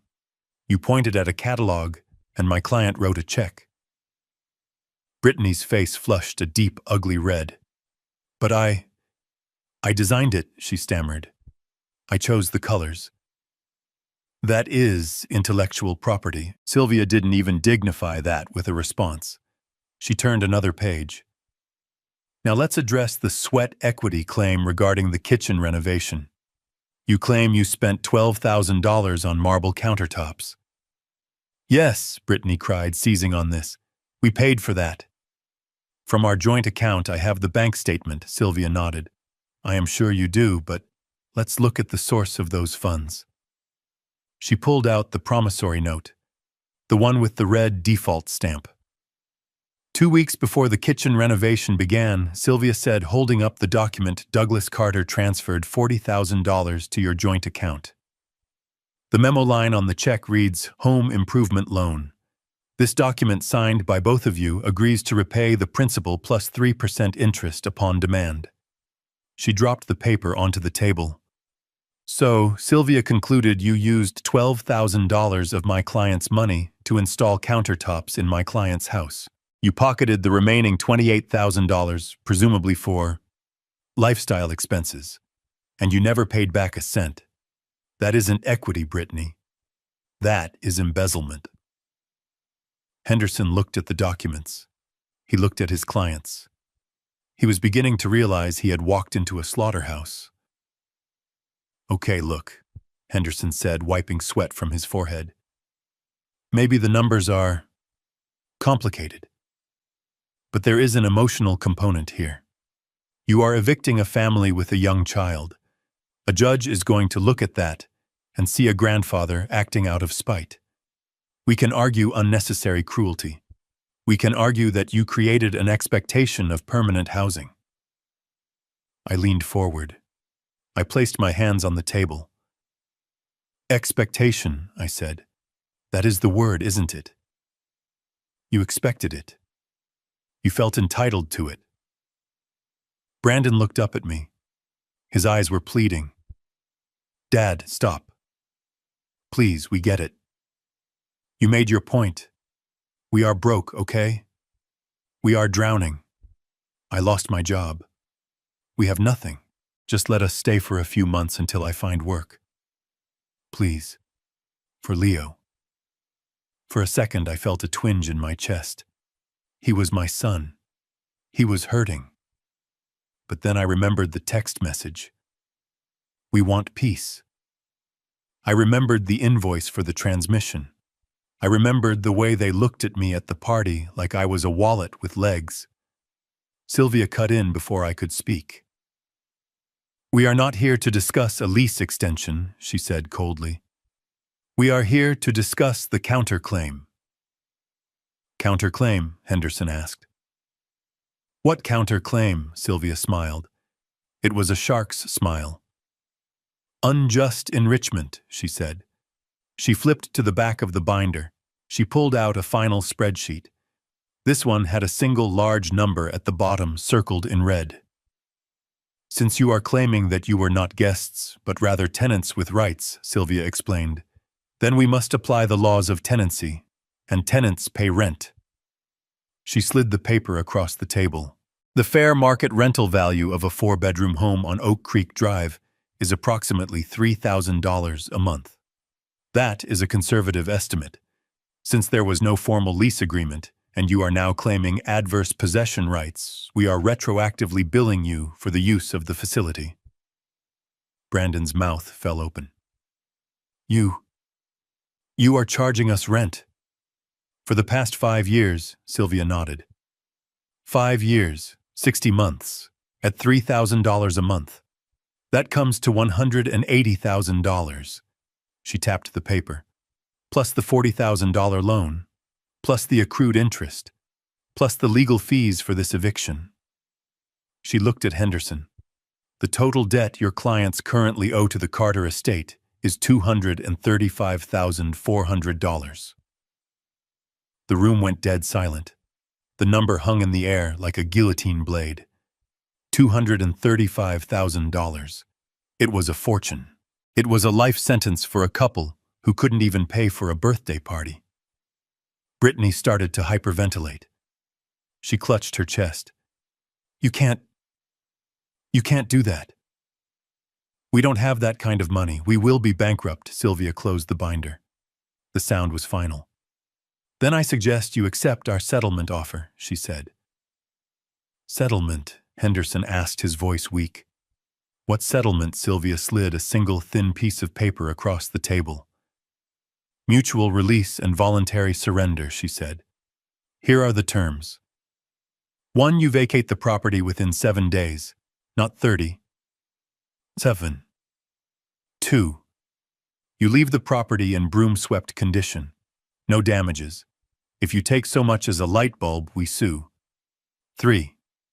You sign a waiver acknowledging that you have no claim, financial or otherwise, to the property or the estate. And in exchange, Henderson asked.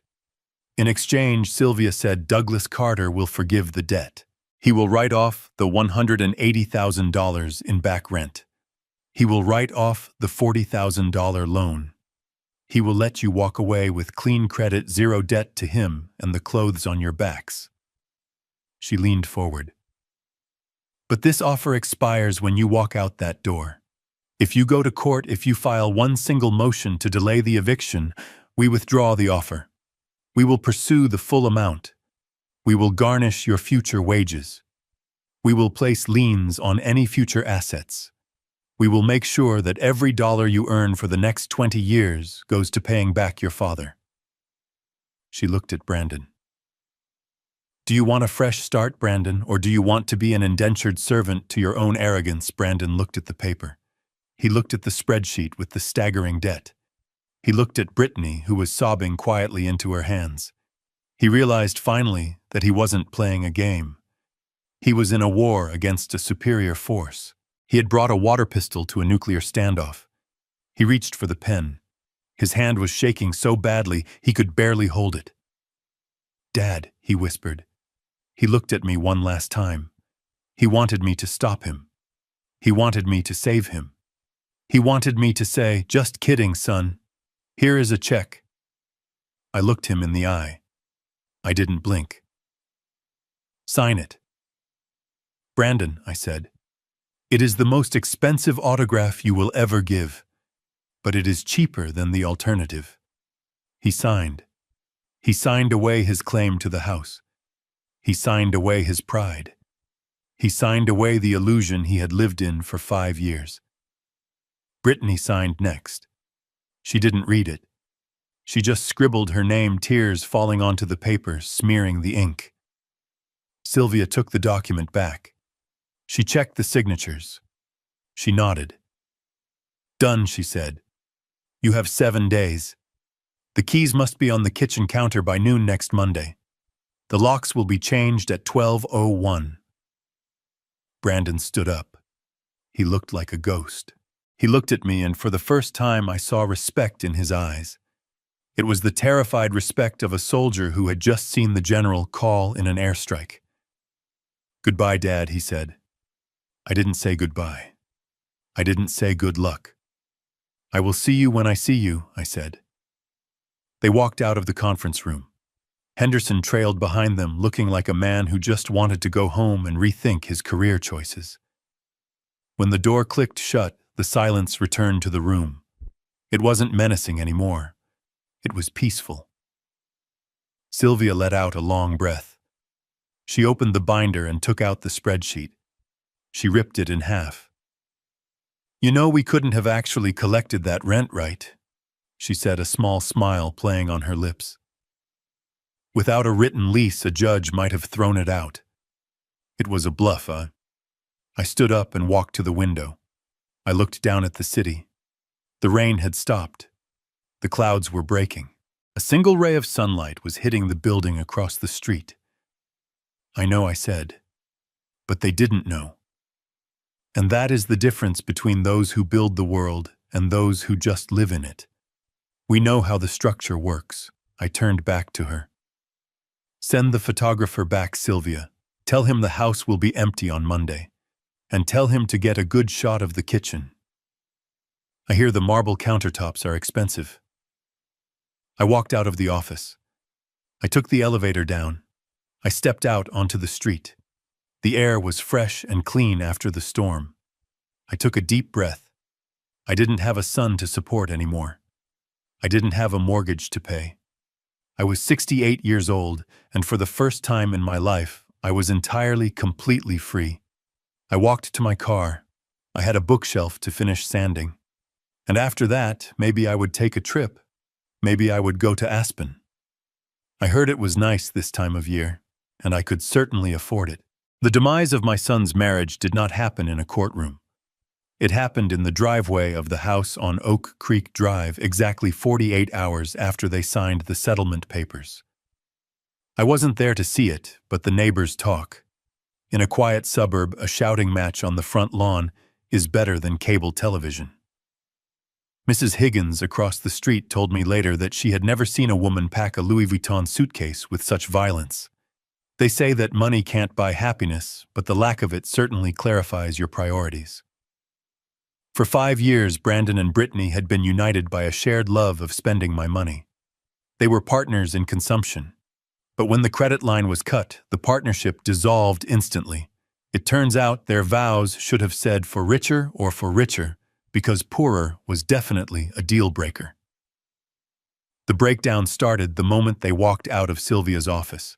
According to the court filings that would come later, the car ride home was silent, until Brittany screamed that Brandon had tricked her.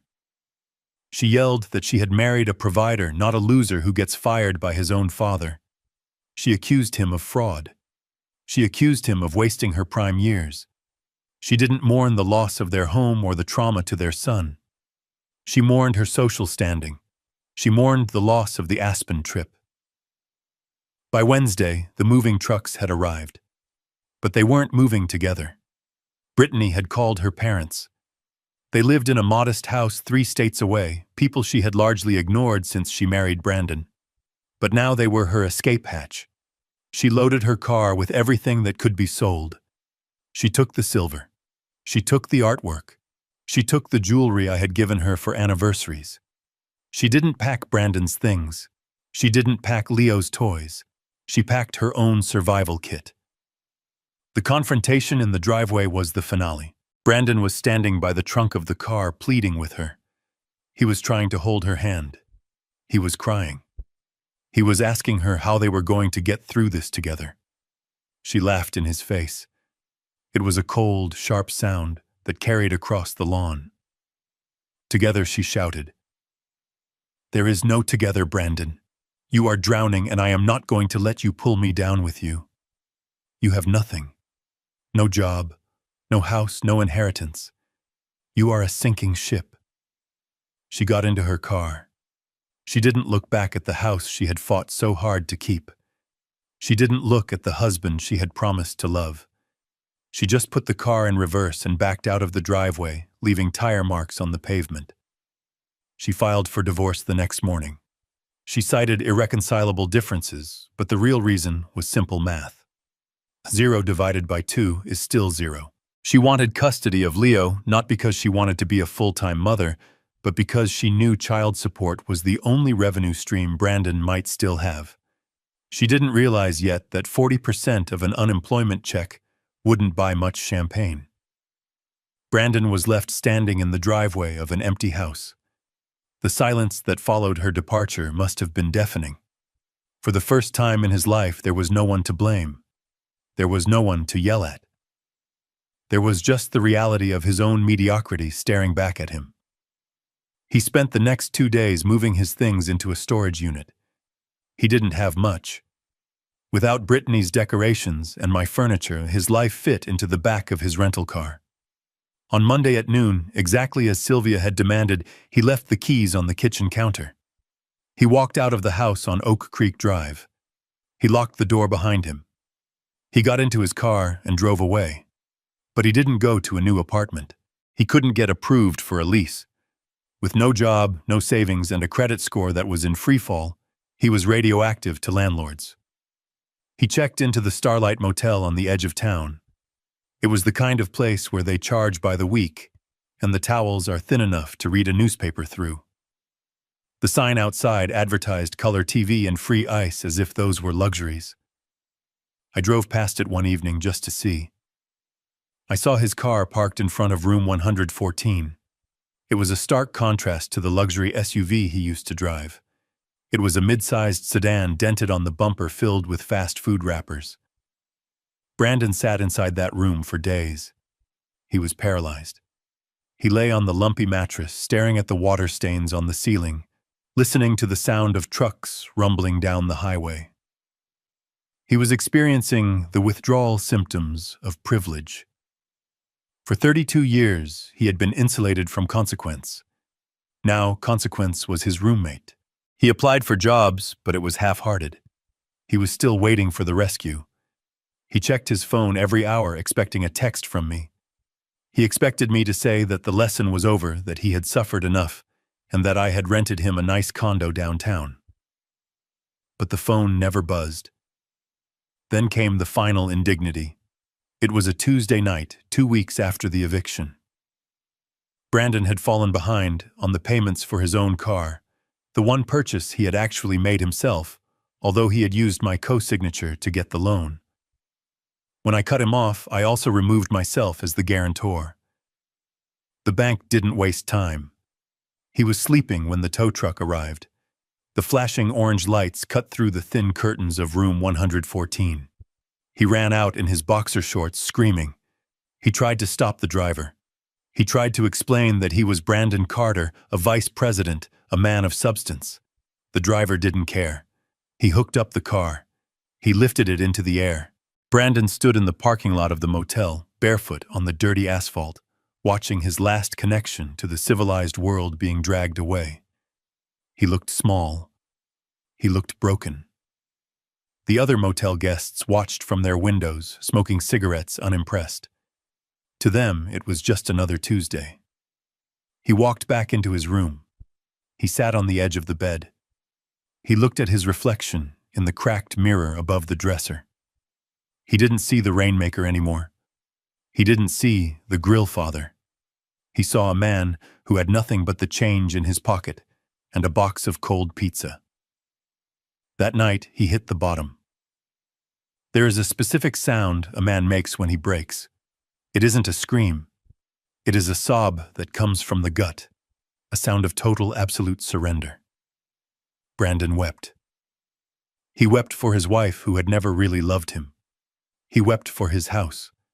He wept for the father he had taken for granted. He reached for his phone.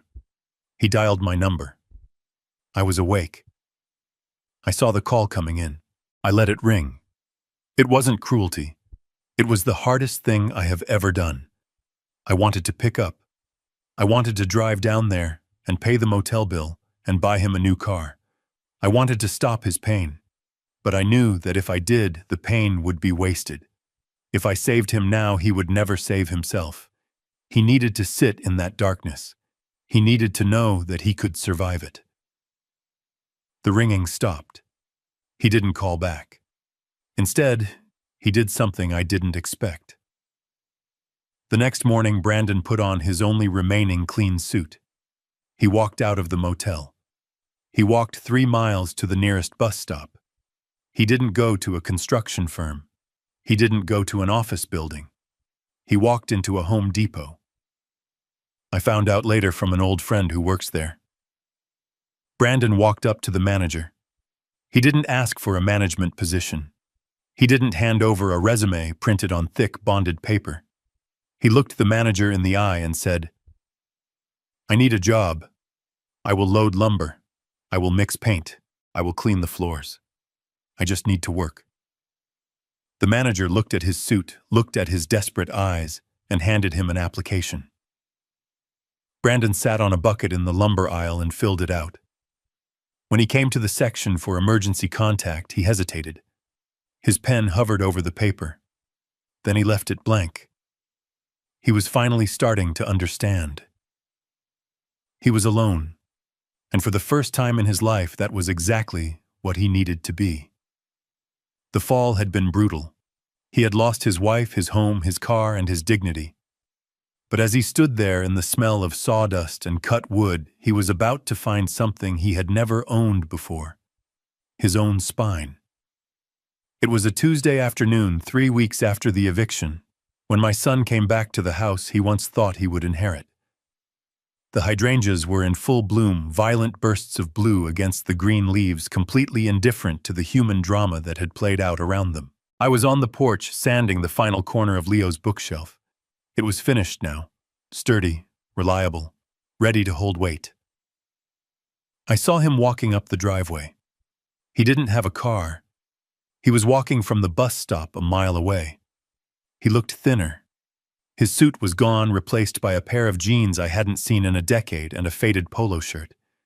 He walked with a slight limp, maybe from a blister, maybe from the weight of his own shame. He didn't look like the vice president of business development anymore. He looked like a man who had lost a fight with the world. He stopped at the bottom of the porch steps. He didn't come up. He knew he had lost that privilege. "Hi, Dad," he said. His voice was raspy. "Hello, Brandon," I replied. I put down the sandpaper. I didn't invite him to sit. He looked at his shoes. They were cheap sneakers, scuffed at the toes. "I just wanted to come by," he started, struggling with the words. I wanted to say I am sorry. Not for the car, not for the money, but for the way I treated you. I was arrogant. I was stupid. You were right about everything." I looked at him. I searched his face for the lie. I searched for the manipulation. But for the first time in years, I didn't see it. I saw exhaustion. I saw fear. "I accept your apology," I said quietly. He looked up, a flicker of hope in his eyes. He took a step forward. "Thanks, Dad. That means a lot. Honestly, it has been hell. Brittany is gone. The lawyers are eating me alive. I am staying in a motel that smells like bleach and despair. I am trying, Dad. I really am, but I just need a little help to get back on my feet. Just a push." There it was. The ask, the pivot, the apology was real, but it was also a key, and he was trying to use it to unlock the bank vault. "I need a deposit for an apartment," he said, rushing the words now. "Just $2,000. First and last month's rent. I can't get a job if I don't have a permanent address. If you can just loan me that, I swear I will pay you back. I will sign a note. I will do whatever you want." I looked at my son. I loved him. God, I loved him. Every instinct in my body screamed at me to go inside, write the check, and fix his pain. It would be so easy. $2,000 was nothing to me. It was the price of peace. But I remembered the bookshelf. I remembered that if you use cheap wood for the foundation, the whole thing collapses when the load gets heavy. I had been the cheap wood for 30 years. I had to be the steel. I reached into my shirt pocket. I pulled out an envelope. Brandon's eyes locked onto it. He thought it was a check. He thought he had won. He let out a breath he had been holding, his shoulders sagging in relief. "I knew you wouldn't let me drown, Dad," he whispered. "Thank you." I walked down the steps. I stood in front of him. I held out the envelope. He took it. His hands were shaking. He tore it open, eager for the salvation inside. He pulled out the paper. It wasn't a check. It was a single page. A printed application form for a heavy equipment crew on a commercial dockyard in Bremerton. Stapled to it was a business card for a foreman named Miller. Brandon stared at it. He flipped the paper over, looking for the money. He looked back at the envelope. Empty. "What is this?" he asked, his voice trembling. "That is a job," I said. "I called Miller this morning. He owes me a favor from a project we did in '99. He is looking for general laborers. It is hard work, Brandon. You will be hauling steel cables in the rain. You will be waking up at 4 in the morning. Your back will hurt. Your hands will bleed. It pays $18 an hour." $18. Brandon looked at me in horror. "Dad, I made 6 figures. I can't live on $18 an hour." "You can," I said. "Millions of people do. You will rent a room, not an apartment. You will take the bus. You will cook your own food, and you will save every dime." "I asked for a loan," he said, his voice cracking. "I asked for help." "This is help," I said. "Giving you money isn't help, Brandon. It is morphine. It numbs the pain, but it doesn't cure the disease. The disease is that you think you are too good to sweat. You think you are entitled to an outcome you didn't earn." I stepped closer to him. "If I give you that money, you will be back here in a month asking for more. You will never change. But if you take this job, if you show up every day, if you learn what it feels like to be tired because you worked, not because you worried, then you might actually become the man I know you can be." He crumpled the paper in his fist. Tears streamed down his face. "You are cruel," he sobbed. "You are enjoying this. I am not enjoying this." I said, my voice thick with emotion. "This is the hardest thing I have ever done. I am watching my son bleed, and I am refusing to give him a bandage because I know the wound needs to air out to heal." I pointed to the paper in his hand. "Miller is expecting you tomorrow at 5 a.m. If you are 1 minute late, the job is gone. It is up to you, son. You can throw that paper in the trash and walk away, or you can get on the bus and go to work." I turned around. I walked back up the steps. My legs felt heavy. I wanted him to scream. I wanted him to throw the paper at me. But he didn't. I picked up the sandpaper again. I didn't look back. I heard him standing there for a long time. I heard his ragged breathing. I heard the wind rustling the hydrangeas. Then I heard footsteps. They were walking away. I waited until I couldn't hear them anymore. Then I put the sandpaper down and sat in the rocking chair. I closed my eyes. A few hours later, my phone buzzed. It was a text from Sylvia. "He called Miller," the text read. "He starts tomorrow." I let out a breath and looked at the sunset. painting the sky in shades of purple and gold. He had taken the fishing rod. I picked up my phone and opened the photo gallery. I looked at a picture of Leo. He was smiling, missing a front tooth. I dialed the number for the 529 education plan. I authorized the monthly deposit. Then I called the florist and ordered a bouquet for Brittany's parents' house with a card that just said, "For Leo." I wasn't a villain. I wasn't a hero. I was just a father who finally learned the difference between love and enabling. People think love is a soft blanket. They think it is saying yes. They think it is shielding someone from the cold. But sometimes true love is a wall. Sometimes love is standing in the doorway and saying no so that the person you love has to find their own way through. It had cost me my relationship with my son, at least for now. It had cost me the illusion of a happy family. But as I sat there in the quiet of the evening, I knew I had bought something priceless. I had bought him his dignity, and I had bought myself peace. Tomorrow I would go to the post office. I would mail the bookshelf to Leo, and then I would drive to the coast. I would watch the waves crash against the rocks, breaking them down over centuries, turning jagged stone into smooth sand. Life is hard. It breaks us all. But it is in the breaking that we find out what we are actually made of. I am Douglas Carter. I am a builder. And today I finally laid the first brick of a foundation that might actually last. Thank you for listening to my story. If you have ever had to practice tough love, or if you are the one who had to learn the hard way, tell me in the comments. And remember, the strongest steel is forged in the hottest fire. Until next time. 우리 집 늑대. 놔라 인간. 아 꼬숩네. 저희 집 늑대도 보여드릴게요. 아이고 통팬 가입 감사합니다. 이제 내려놔야겠다. 이제 가. 일 다 큰 거야. 지금 6개월이거든요.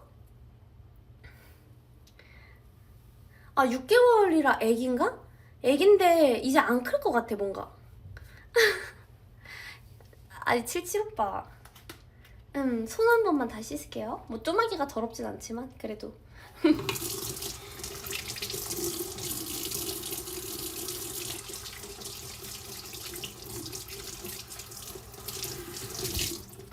늑대 오빠